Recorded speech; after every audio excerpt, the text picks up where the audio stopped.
saya berharap sekali spirit-spirit untuk menjadi seorang pengusaha itu akan muncul terus, simultan terus, dan berharap ekonomi Indonesia ini akan berangsur-angsur terus membaik sesuai dengan perkembangan zaman.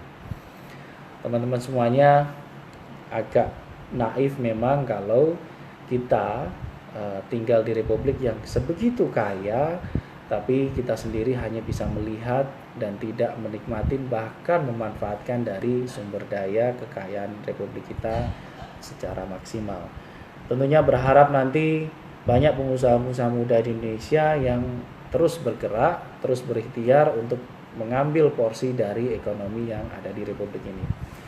Kalau jumlah dari pengusaha di Indonesia saya rasa masih cukup jauh dari yang harusnya kalau kita ingin menjadi sebuah negara yang cukup maju, karena kita butuhkan jumlah pengusaha itu harusnya minimal di 2%, sedangkan kita sekarang masih berkutat di antara 1,6 sampai 1,7% dari total seluruh penduduk Indonesia. Dan itu pun pertanyaan saya, berapa persen dari jumlah penduduk kita atau jumlah pengusaha kita tadi yang hanya 1,6% dari total penduduk tadi, itu berapa persen yang masih muda pengusahanya, dan berapa persen yang pengusaha-pengusaha muda ini yang memegang kontribusi ekonomi. Padahal Indonesia itu dengan jumlah penduduk yang hampir 300 juta di tahun ini, itu harusnya kita punya market yang besar, ditunjang dengan ditunjang dengan sumber daya alam yang sebegitu besar dan kaya. Tapi kalau kita tidak memanfaatkannya, bonus demografi yang ada di negara kita nanti itu tidak akan maksimal kita akan rasakan.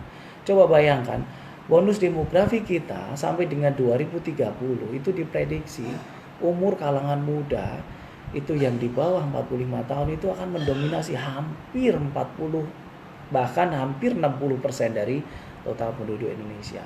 Nah, sedangkan kalau pengusaha-pengusaha ini relatif yang besar-besar itu masih dikuasain oleh, mohon maaf, yang sudah umurnya udah sepuh-sepuh, udah di atas 55, 60, 70, bahkan yang menguasain konglomerat-konglomerat sekarang umurnya cukup tua-tua gitu.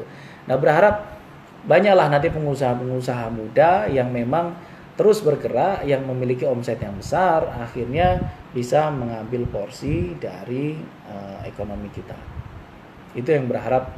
Makanya saya sendiri terus bergerak, entah siapapun yang menerima saya, menerima materi saya, atau membaca tulisan-tulisan saya, insya Allah harusnya lebih bermanfaat untuk semuanya. Di masa politik yang sekarang ini, janganlah kita berantem satu sama lain, karena kuncinya adalah balik yang bilang ujung-ujungnya duit. Janganlah kita diadu domba dengan kondisi politik yang ada, tapi teruslah kita berikhtiar agar kita bisa memberikan manfaat untuk orang lain. Tentunya kalau kita saat ini menjadi pengusaha, ya kita berikhtiar semaksimal mungkin untuk menjalankan roda bisnis kita menjadi lebih baik, terus maju, akhirnya memberikan manfaat yang jauh lebih baik.